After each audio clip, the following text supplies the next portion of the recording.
welcome, everyone. Our sponsor. To another edition of hashtag SSSPod, Suplexes, Scores, and Save Points. I am Ryan. As always, I am being joined by the best co-host in the world. It is Nathan.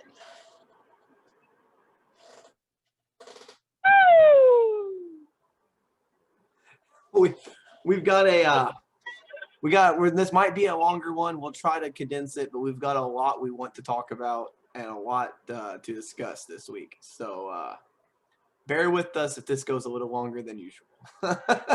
We'll try to keep our show reviews for the week down compared to what they normally were, because we've got 2 pay-per-views to get to.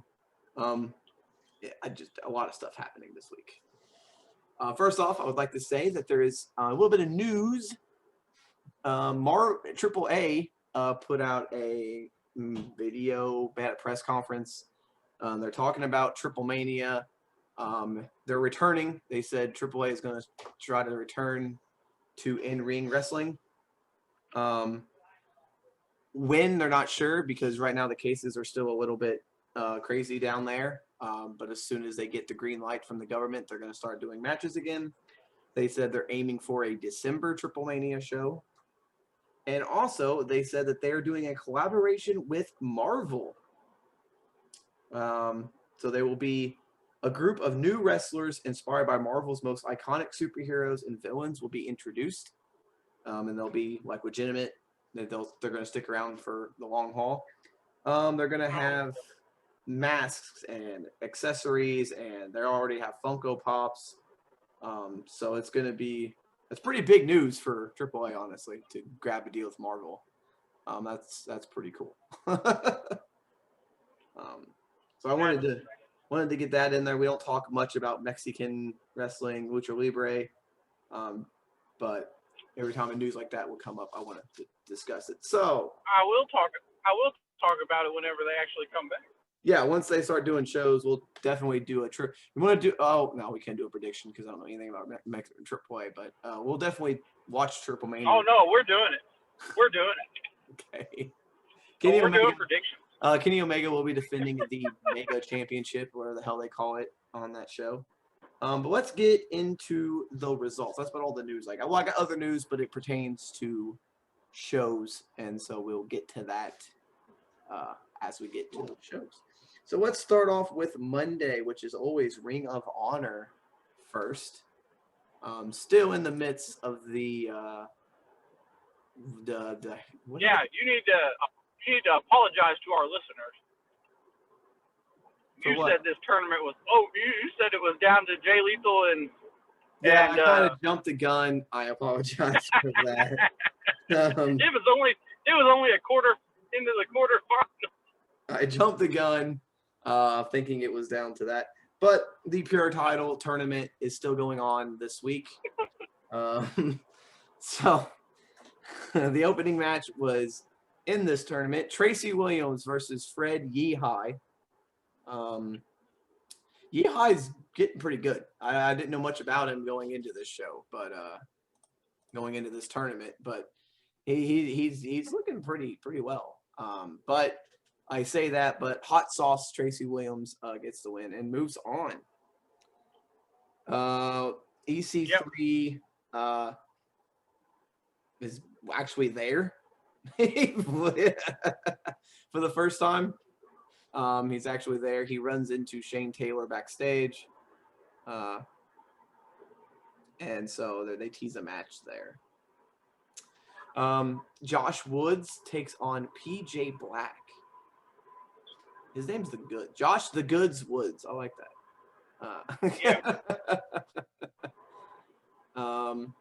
And this was another tournament match. This was pretty good as well. But in the end, Josh Woods gets the win. So another only 2-match show, as all the tournament match shows are.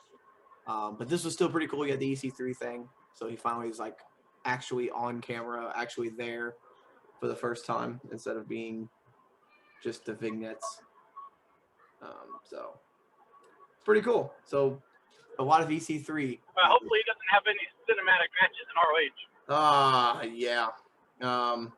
And so yeah, we'll get into that later. But a lot of EC3 this week. So we'll move on to Raw. We'll try to keep this brief and short, as this is usually the longest show.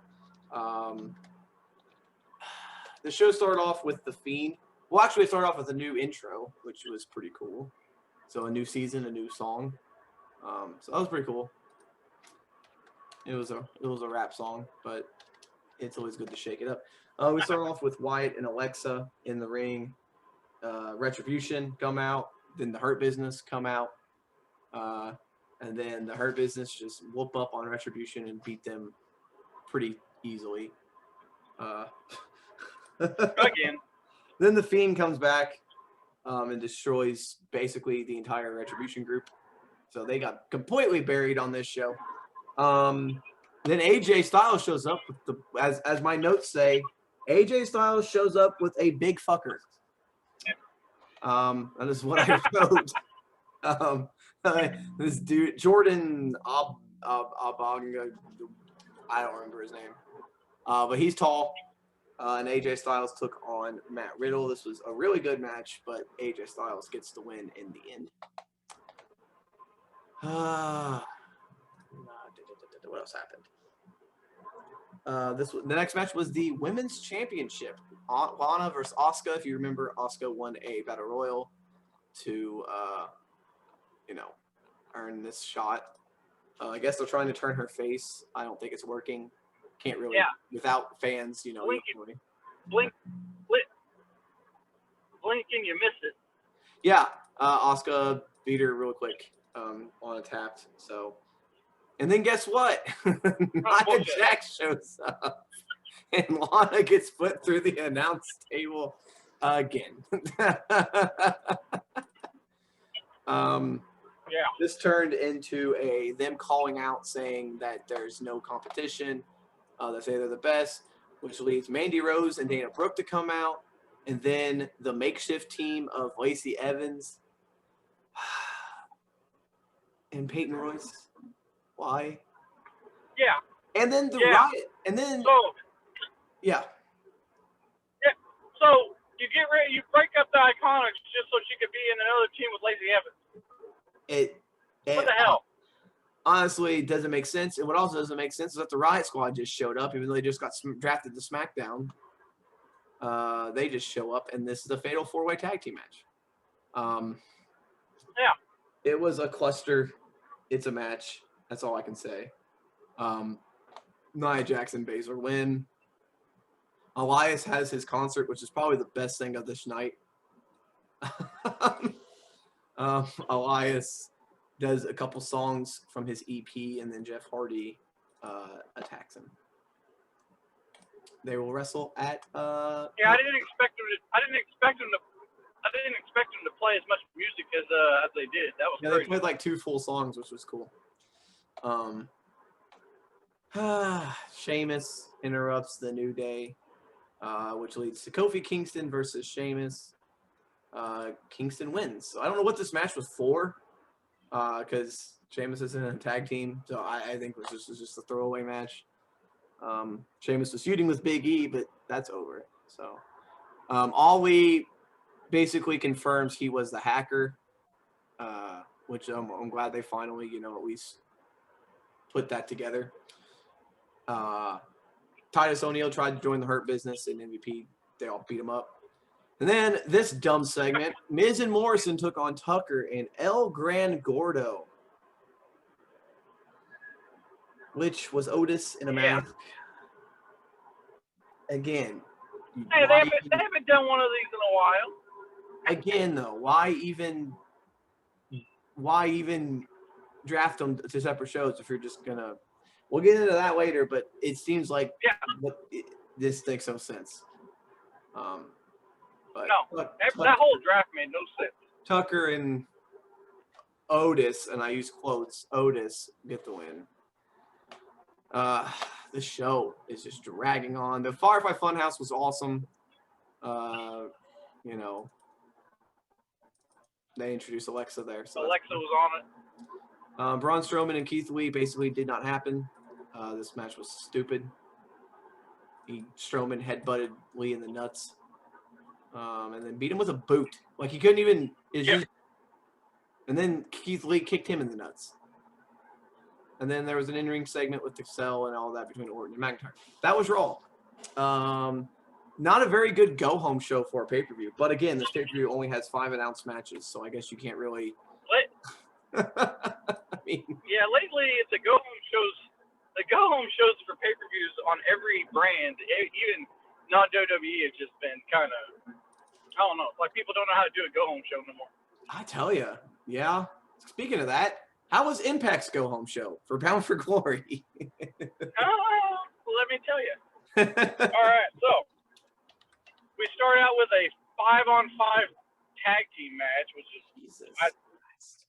because I was like, what the fuck? Everybody. And it had chicks and dudes in it. And in the end, Rhino accidentally gores Alicia Edwards, and Hernandez pins her and gets the win. So there you go. Like that. Rosemary defeated Havoc, so Havoc has to help her reincarnate Dr. James Mitchell for her wedding. Which I thought was happening at Bound for Glory, but apparently it's next week. So I get that's. Sami Callihan defeated it. Yeah. Yeah, I figured yes, the pay-per-view. Callihan defeated they were in. Shamrock came out, put him in the ankle lock. They had another 3-on-3 tag team match with all the X Division competitors. Dumb. Eric Young had an interview talking about Rich Swann.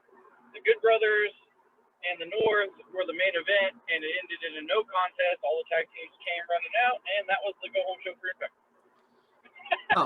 That's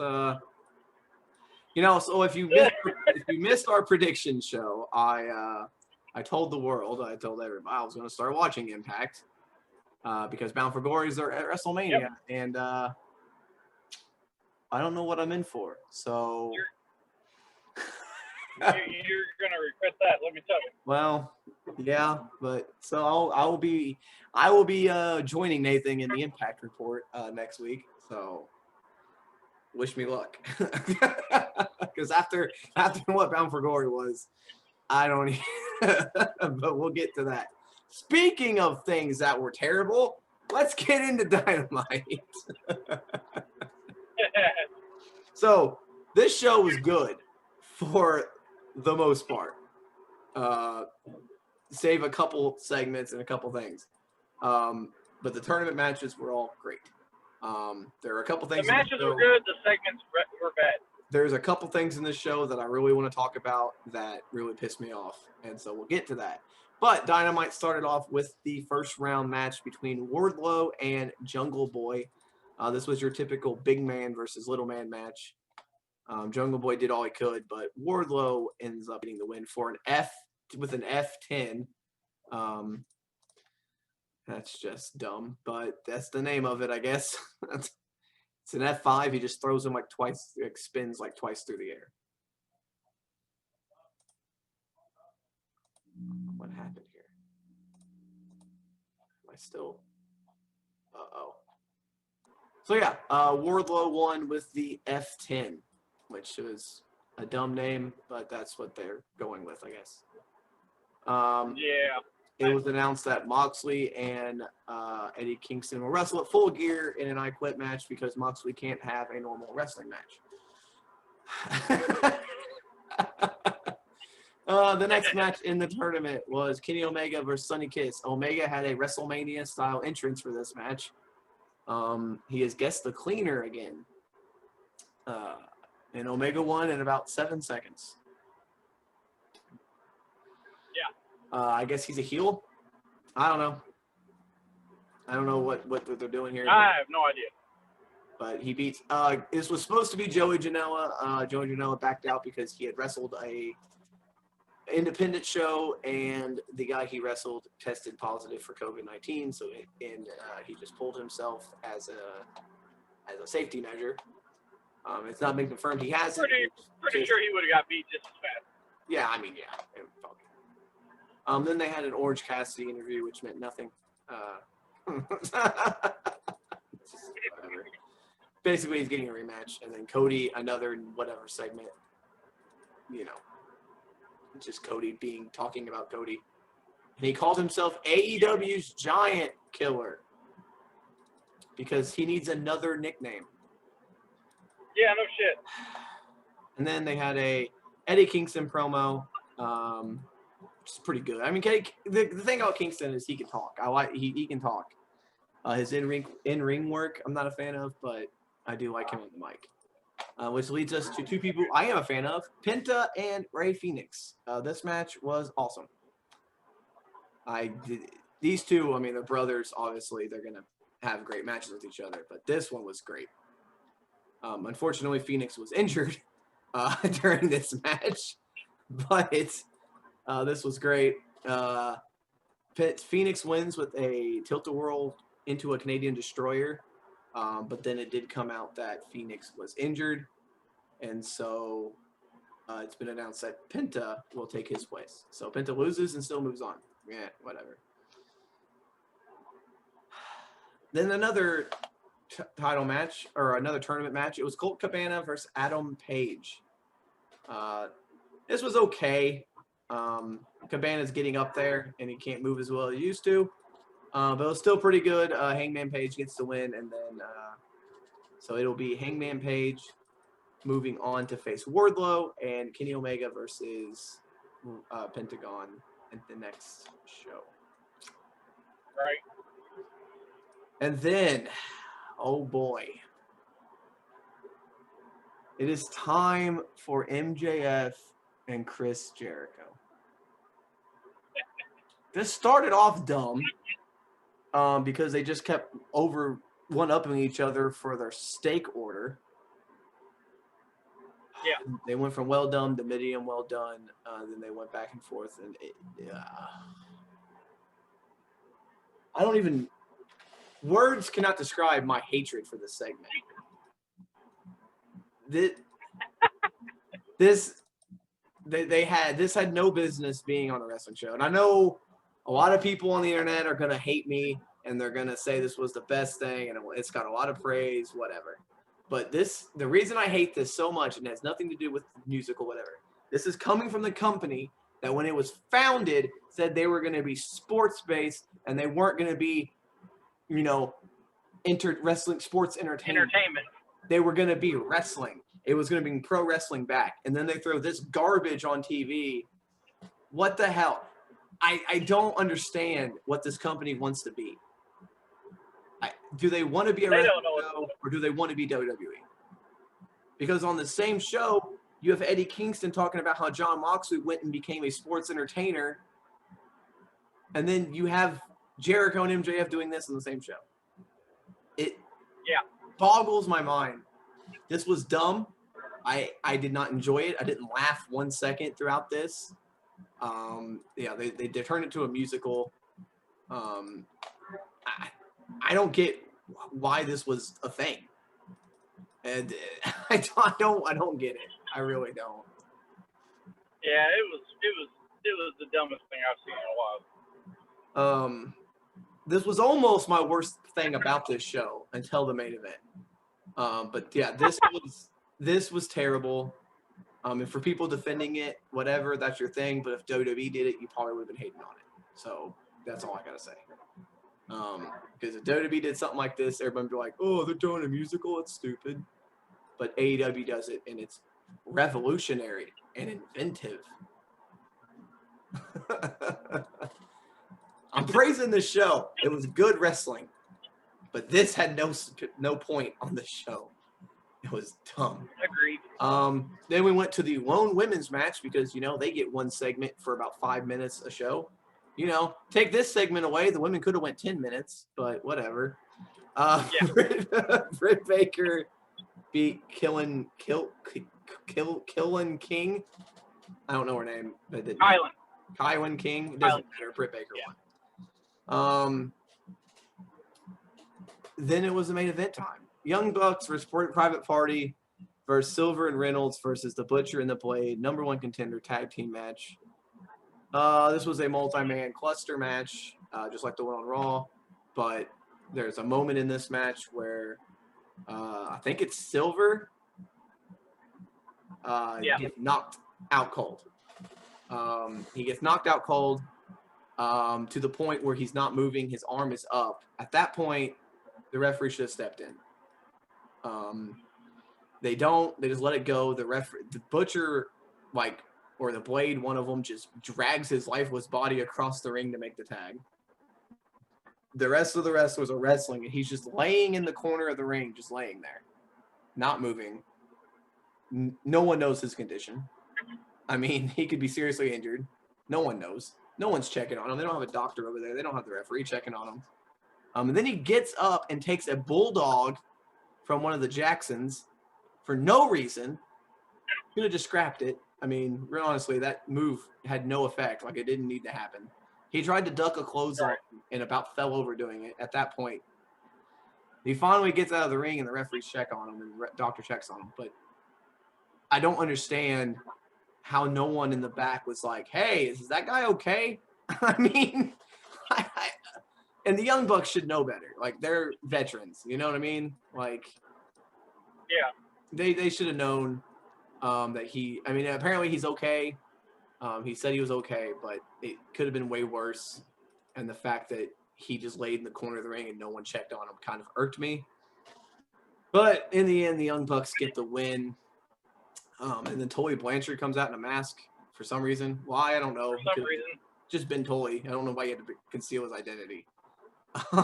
But they do a double spike pile driver and FTR. Yeah. So it looked like the Young Bucks are turning heel, and then they're taking on a heel team. So I don't know what this company. I don't know who's heels or faces in this company. I know they said they weren't really going to have defined roles, but I don't know. This match, I mean, you don't know who to root for sometimes. Yeah, the matches were great. I'm not going to dock the matches for this show. I am going to say Jericho and MJF were dumb, and then the Alex Reynolds thing really just pissed me off. Other than that, I enjoyed this show. I found it very, very fun. The matches were good. Apparently next week, they're having Abaddon got severely injured, according to reports, because it was taped. Reports came out that Abaddon was supposed to wrestle Tay Conti, and she got injured to the point where an ambulance had to be called, and she had to go to the hospital. So no word on what the actual injury was, but I don't think they're going to air that match next week. So I don't know. Also, it was announced that Ray Phoenix is also hurt. Yeah, so they've got between NXT and AEW, man, Wednesdays, there's the injury bug is piling up quick. Well, and Ray Phoenix advanced in that tournament, so now I don't know what they're going to do. I don't know if they're going to give the shot. Yeah, they announced that Pentagon's going to take his place. So what are they going to do? Is he? Okay. Yeah, Pentagon's taking his place. That'll be a good match. Yeah, it'll be a good match. That'll be a good match anyway. He loses and still moves on, but yeah. So we'll move on to NXT. Yeah, I'll take this one. Yeah, we Kushida. We open up with Kushida, Ciampa, and Velveteen Dream in a triple threat match with no, here it is. And I was like, what the hell? It just started. And, it was super weird. Yeah. Yeah, real weird. It was a really good, hard-hitting match. I don't know why Dream still is in a feud with Kushida because, he beat him clean, so you think it would be over. But in the end, Kushida ended up getting the win. And he targeted Dream's injured limb. Dream was in an arm cast during this match. The biggest cast I've ever seen. It went like halfway up his arm. It was insanity. Yeah. And then you had Ember Moon defeating Jesse what's that chick's name? Jesse Kamea. Jessie Kamea, yeah. And she beat her pretty easy. And then afterwards, though, you had Dakota Kai come out and basically attack Ember Moon and saying that she's not going to make a name off of her. So we're going to have a feud between them. That should be good. I'm into that. We had a match with Austin Theory taking on I always want to call him Jonah Rock because that was his name before. Yeah. But what's his name now? Bronson Reed.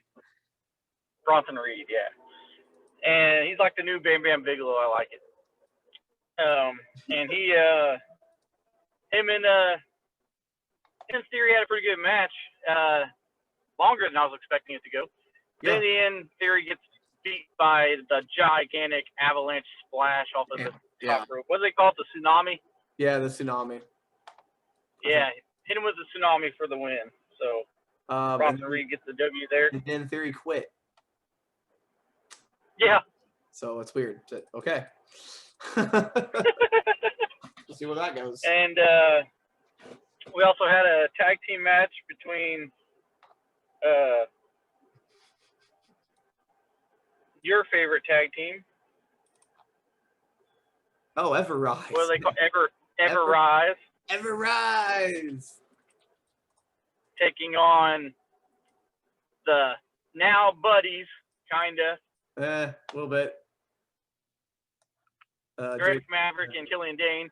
And the match ended in a disqualification because one of the Everrise members had Killian Dane in a half crab, and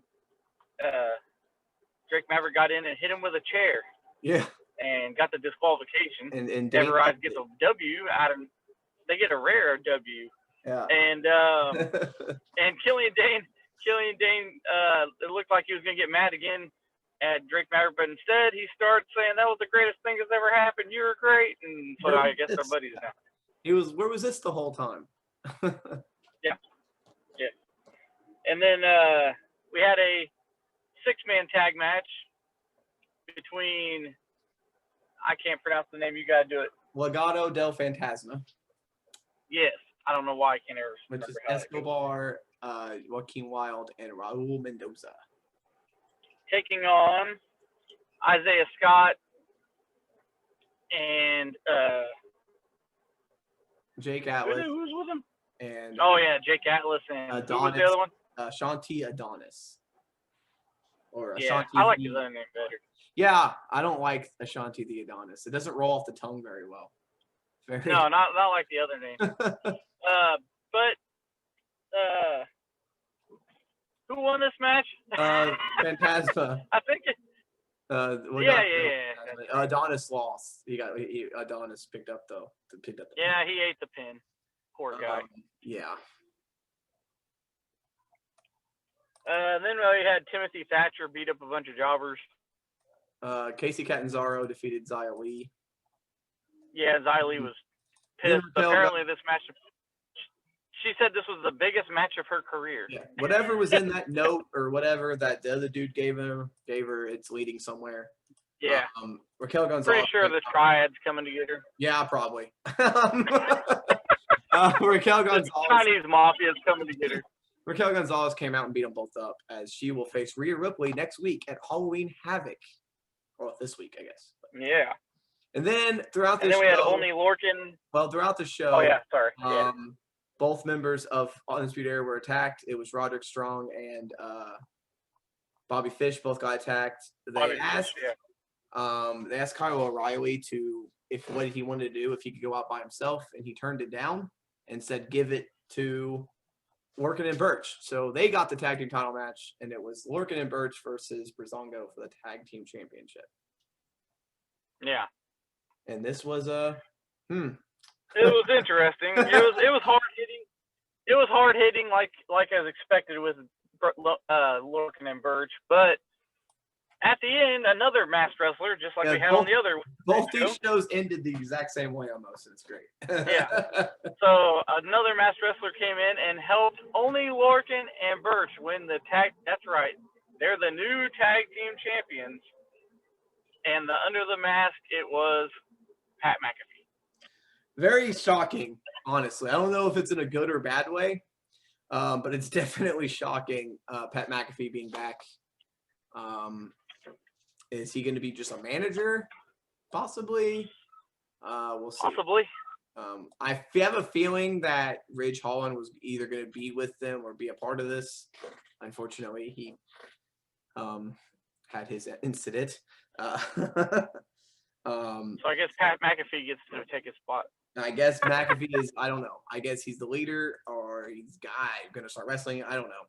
A very interesting ending to this show. It was a good show too. Again, I'm going to put AEW as the better show wrestling-wise. If you skip the bullcrap, it was a good show. So AEW is still the good show to me, the better show of the two, just based on the matches, ignoring the shit. So then we move on to Thursday, NXT UK. We'll fly through this one because there wasn't much on this show. No. Eddie Dennis defeated Oliver Carter.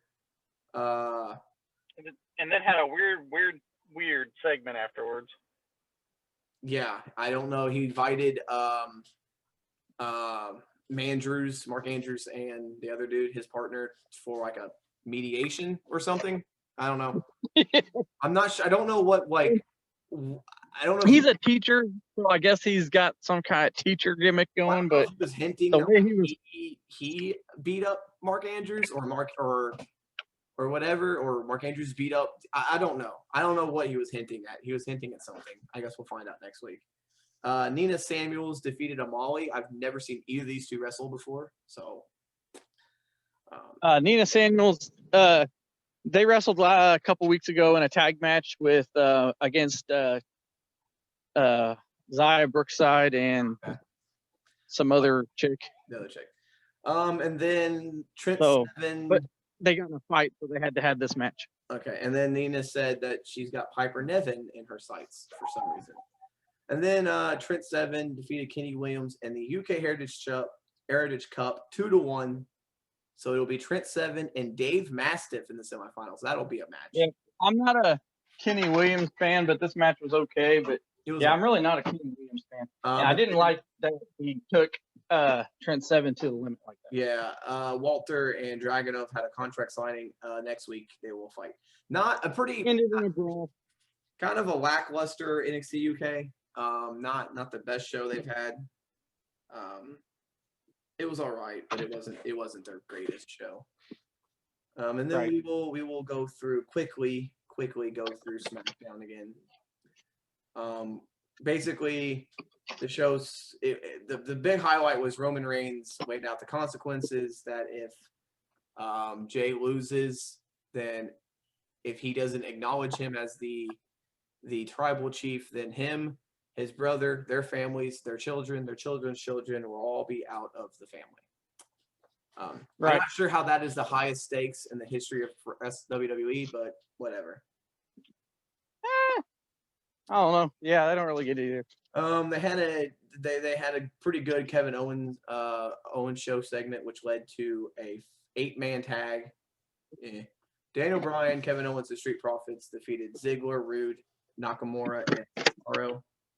Are they gonna go with an Owens Bryan tag team? It seemed that way, so we'll see. Seemed like it. Bianca Belair defeated Zelina Vega. Lars Sullivan beat Shorty G, and then he quit. Shorty G quit, but then said that Chad Gable is back. So yeah, that's a plus. Such a weird thing. That's a plus in my eyes. At least Gable will be back because he said only one person can turn this around, and his name is Gable. And I was like, well, that's you. But yeah, I was like, what the? So changing your name is gonna make you a better wrestler. And then they had the Law and Otis thing, and it basically was stupid. Judge JBL ordered them to wrestle at Money in the Bank, where Otis will defend his contract. I didn't mind the segment. It was all right. It was okay. I mean, it was. You had Farouk back. You had some other. Teddy holla. Teddy Long was on. It was good. And then Rollins defeated Murphy, and then Aaliyah and Ray and Dominic and all that fun stuff happened. So Yeah, the only thing that would have made that segment better is if Teddy Long would have announced a random tag team match. They should have. That would have been great. So that was a go-home show for Hell in a Cell for SmackDown, and again, very lackluster. But it's hard to better than Raw. It was. It's hard to build up a pay-per-view with only 5 matches, but that's what they did. So I don't think there's 205 Live. I don't know what happened on that show, so let me look it up. I guess we should talk about 205 before we get to the pay-per-views. We haven't been talking about the United Wrestling Network very much. I feel like we should. They're doing a tournament because everyone else is doing tournaments. They're going to be crowning a champion, a United Wrestling Network champion. World champion. Or whatever they're calling it, yeah. It's going to be a world title. The world title. But also, on last week's episode, the Pope became the new NWA television champion. And I'm not going to lie, this match made me really sad because I was really looking forward to watching it. And then when I watched it, he can't wrestle no more. So we will start we'll start adding this to the list of shows we watch. So the Pope used to be my favorite wrestler, Elijah Burke, and he could not wrestle no more. It was really bad, and I wish I wouldn't have watched it.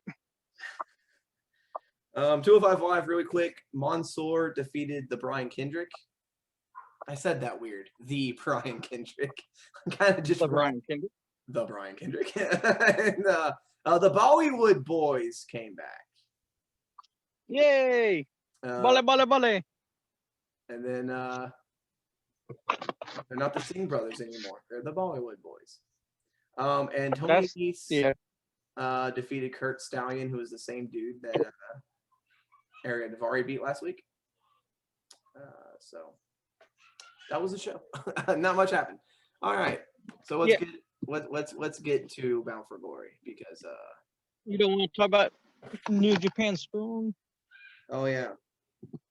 I don't remember. I don't think a lot happened though. I watched that show very quickly and it just kind of let's see. Let me get to October.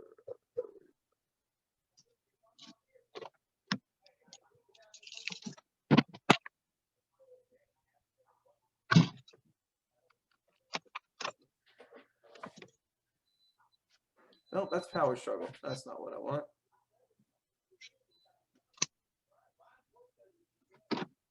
Where the hell is last week's results? Dang it.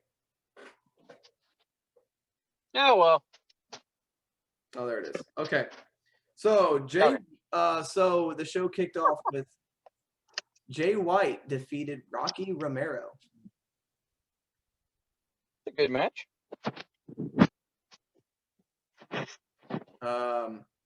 Gorillas of Destiny defeated Flip Gordon and Brody King, sorry.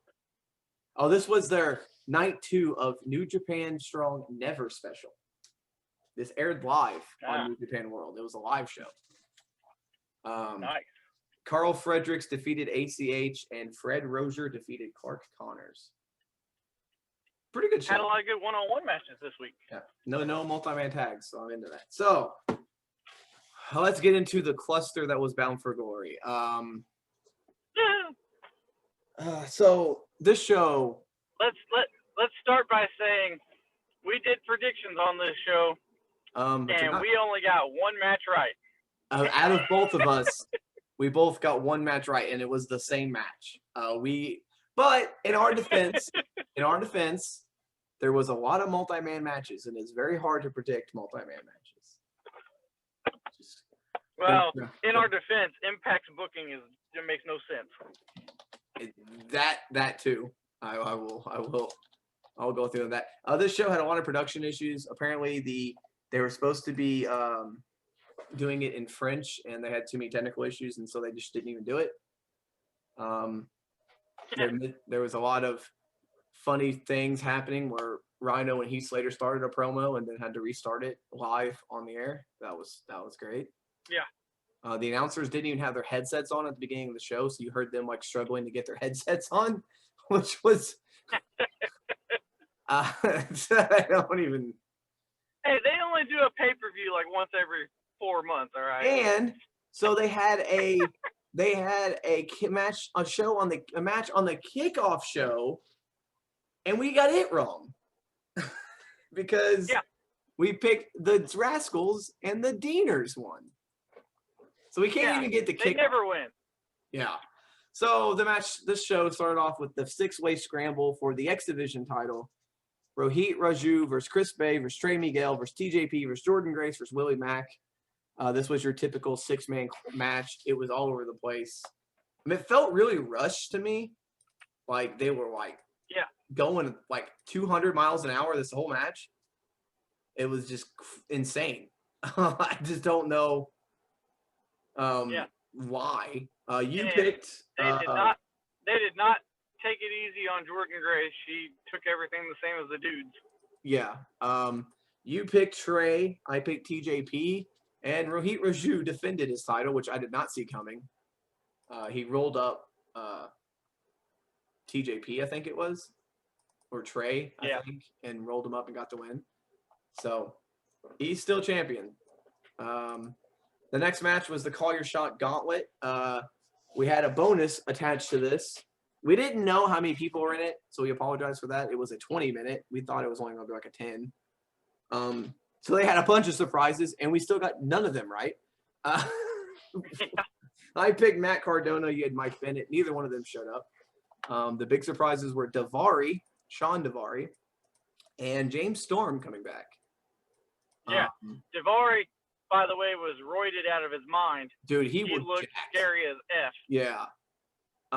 Brian Myers threw out almost everybody in this match until he was eliminated, and they had no reaction to him getting eliminated, even though he dominated this match.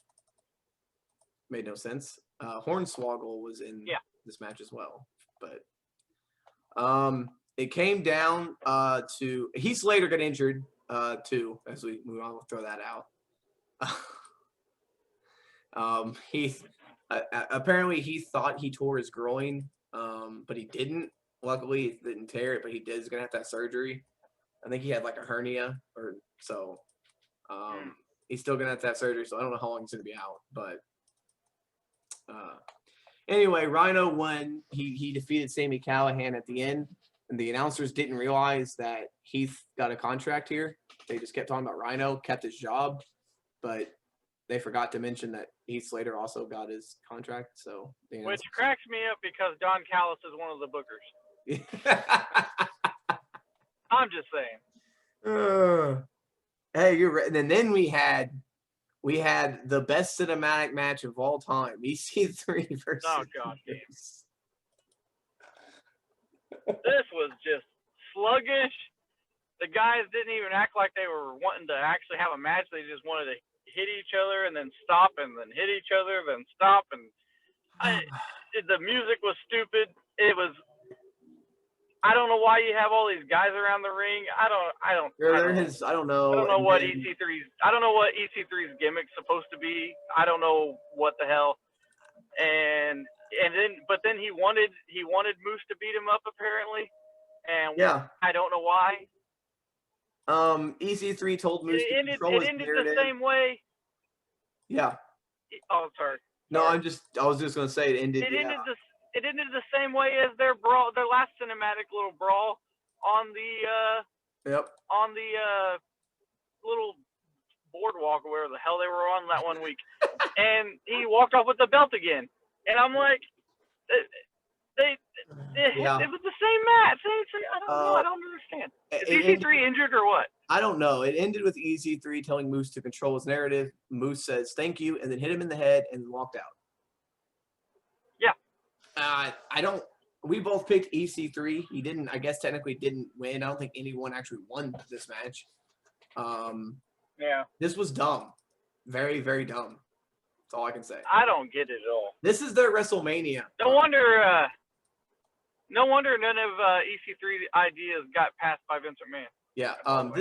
By the way, this is Impact's WrestleMania. Just want to throw that out there. Yeah. This is their biggest show of the year. The next match was Eddie Edwards versus Ken Shamrock. I thought this was a guaranteed Edwards win because Ken Shamrock, I don't know, is like 50. Yeah. But this match went on way too long, by the way. I tuned out about halfway through this match. I couldn't handle it. At some point, Sami Callihan turned the lights off while his cell phone was turned off. I found that funny. Couldn't even bother to turn the screen on. He just pressed a black screen, and somehow that turned the lights off in the arena. But Shamrock ended up making Eddie Edwards tap out. Yeah, he didn't just beat him. He made him tap out. So again, we are now 0 for 1, 2, 3, 4, 5. We're 0 for 5 on this show. The next match was the tag team title match, 4-way match. Alex Shelley was taken out before the match even started. Apparently, he's actually severely injured. That didn't injure him, but apparently he had an injury going into this match. So that's how they wrote him off. So Saban's got to go it alone. This was okay, but it's your typical multi-man tag team match. We both went with the obvious choice of the Good Brothers, but no. TNA puts the titles back on the North, and the North are now tag team champions again. Yeah. I mean, it's probably going to lead to Good Brothers versus North feud, but just give it to the Good Brothers. It doesn't make sense. Yeah, I didn't understand that at all. I don't know. It made no sense. It really didn't. The next match was supposed to be Deonna Purrazzo versus Kylie Ray. Kylie Ray no-showed. I've heard mixed reports coming out from this. Apparently, she just didn't show up. There were reports that she was injured. Well, they had a promo for her too and everything. Like it was like they were promoting this match during the pay-per-view. Yeah. Well, I guess they said that they kept expecting her to show up, and she never showed up. Apparently, she wasn't like answering anyone's phone calls. So she's okay. Apparently, I just don't know if I don't know. We wish the well to Kylie Ray, if she's got something going on. Whatever's going on, we wish her well. I don't know exactly the story here. I've heard mixed reports, so not actually sure what's going on. But instead, Deonna challenged anyone to a match, and Su Yung reappears. So it's Su Yung versus. And they had a decent, or probably one of the best matches on the show. Honestly, yeah, this was really good. And it was long, and it's like if this was not planned out, they did a really good job of calling this match on the spot. Yeah, this was very good. A lot of good moments here. And in the end, Su Yung hits the panic switch and defeated Purrazzo. So we have a new Knockouts champion, and we still got it wrong because I picked Deonna and you picked Kylie. And since Kylie didn't win, still no one got any points. Yeah. And then we get to the main event, probably the best match of this show. It was announced that the Knockouts tag team titles will be back in January at Hard to Kill. So there we go. They're finally back. Huh. In the main event, it was Eric Young versus Rich Swann for the World Championship. This was the best match of the show by far. I mean, compared to every other match, this was, yeah. And in the end, Rich Swann actually gets the win. I figured that was what we both picked him, but I didn't know that was what they're going to go. But he hit him with a handspring cutter into a Phoenix Splash. So Rich Swann is the new Impact World Champion. All right. And we both picked Swann. I had him for 7, and I had him for 6. Or you had him for 6. So after 8 matches, it is 7-6. Then we'll head into Hell in a Cell. They only had 5 announced matches for this show. 2 matches were made during the show or right before the show. The kickoff show saw R-Truth successfully defend his 24/7 title against Drew Gulak. It was a comedy match. It meant nothing. Yeah. This show started off with Reigns and Uso. Yeah, I didn't expect that. I'm going to say that I put this on Twitter. This show was great. I love this show. Every Hell in a Cell match was different, but they were all good in their own unique way. It was rough because I didn't know how it was going to work with 3 Hell in a Cell matches in one show, but this was good. Roman Reigns and Jey Uso I Quit match was downright insane. Apparently, if you're gonna kill the Fiend, you get a no contest. But if you're gonna kill your cousin, I guess no one can stop you. Is what I'm getting. Because Roman Reigns damn near killed Jey Uso in this match. He completely just tried to end his career. Jamie ended up running out, and Reigns put him in the guillotine, which made Jey say I quit. But during this show, during this match, Reigns started crying and saying, "I don't even know who I am anymore." And then I guess it was just to lure Jimmy in, I guess. But this was good. This was good. I enjoyed this match. A lot of people said it went on too long, but it wasn't a wrestling match. This was a story. And it did drag, and it dragged. Yeah, I know, but it dragged, and it was very slow paced, so I could see where people didn't like it. I enjoyed it. This told a great story. I was into it the whole time. Obviously, Reigns wins, but this was great. We both picked Reigns for 13, so currently I am up 1. But this was fun. I liked it. The next match was Elias versus Jeff Hardy. This match was this was a filler in between because they needed to just get people off of that last match. It was so crazy. Elias ends up getting the win because Jeff Hardy got himself disqualified by hitting Elias with a guitar. It's whatever. You get the points. Oh, I get the points there. So right now I got 9 for that one. So I'm kind of whooping right now. The next match was for the Money in the Bank contract, Otis versus The Miz. This match was basically a basic match until the end, where Tucker hit Otis with the briefcase and turned on Otis. And now it looks like they're going to be doing a rivalry between them, even though they split them up in the draft. Yeah, how's that work? I don't know. I don't know how this is going to work, but apparently they're going to feud, even though one's on Raw, one's on SmackDown. So we'll see. But Miz is crap. What the? I don't know. That draft meant nothing, apparently. But The Miz now has control of the Money in the Bank contract. I would have rather it been Morrison. Me too, honestly. But so we both got that right. Or you got that right. I missed it. You got that right for 4 points. The next match, Sasha versus Bayley. This was match of the night. This was awesome. Yeah. This was probably, it's controversial. This was one of the best Hell in a Cell matches I've ever seen.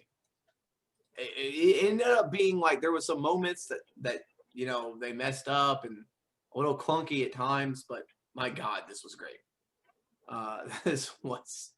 These two ladies went out and just killed it. And Sasha Banks won by using she did the, whatever she calls it, the what's her submission move called? Oh, the bank statement? Yeah, God dang. The bank statement with the chair, and Bayley tapped out. This was brutal too. It wasn't just, they beat the hell out of each other. Yeah. At one point, Sasha went back of her head right into a chair in the corner, which was just nasty. Yeah. But this was the match of the night. This was great. We had an impromptu, well, not really impromptu, but Mustafa Ali laid out a challenge for Bobby Lashley. Oh, we both got that right. We both had Sasha. I had her for 12. You had her for 11. So we had Bobby Lashley defending the United States Championship against Slapjack. Lashley beat him up. And that was, yeah. And then that was random. Retribution came out, and Lashley just beat them all up. So, and then the Hurt Business showed up, but it didn't matter because Lashley had already defeated them all. So, yeah. Poor Retribution. I tell you. The main event for the WWE Championship, McIntyre versus Orton. This was good too, for its own reasons, but I didn't like it as much as the women's match, but this was – they did go to the top, which I did call, so I got a bonus point on top of my already complete utter domination of you.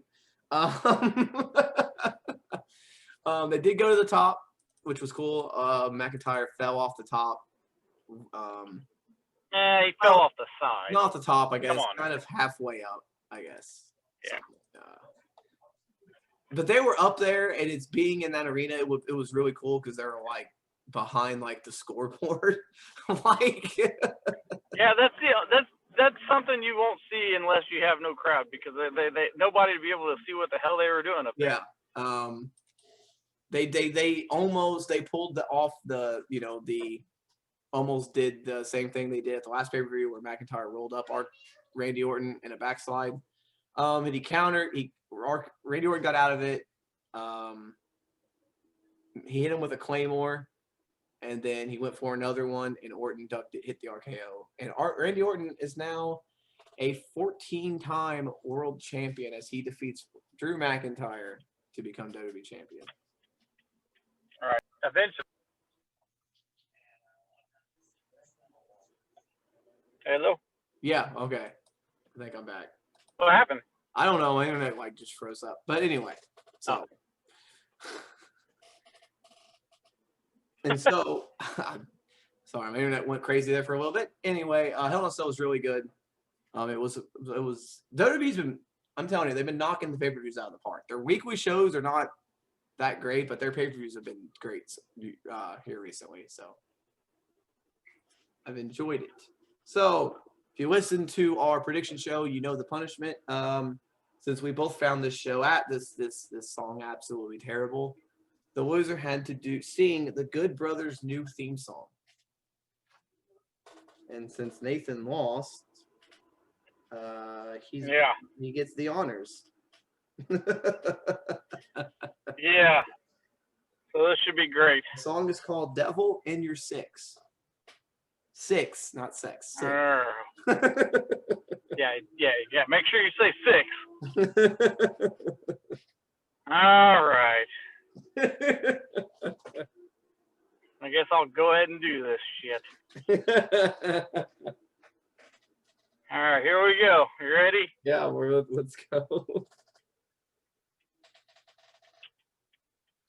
The devil ain't in my distance. He's in your 6. I sold my soul years ago so I could be rich. Yesterday seems so far away, with my back against the bricks and the devil in your 6. There you go. Oh, yeah, that wasn't too bad, actually. So this was a little longer, but we did have 2 pay-per-views to get to and a lot to talk about. So we thank you for sitting with us through this one. We appreciate you listening and watching and all that fun stuff. We will be doing, as always, we've got the video game podcast coming up, and we've got the sports podcast. The next pay-per-view will be Full Gear, which is like 3 weeks, I think. No, 2 weeks. Might be less than that. I think it's 2 weeks. I think it's 2 Saturdays from now. So we'll be doing a Full Gear prediction coming up in about 2 weeks. So we'll be on the lookout for that.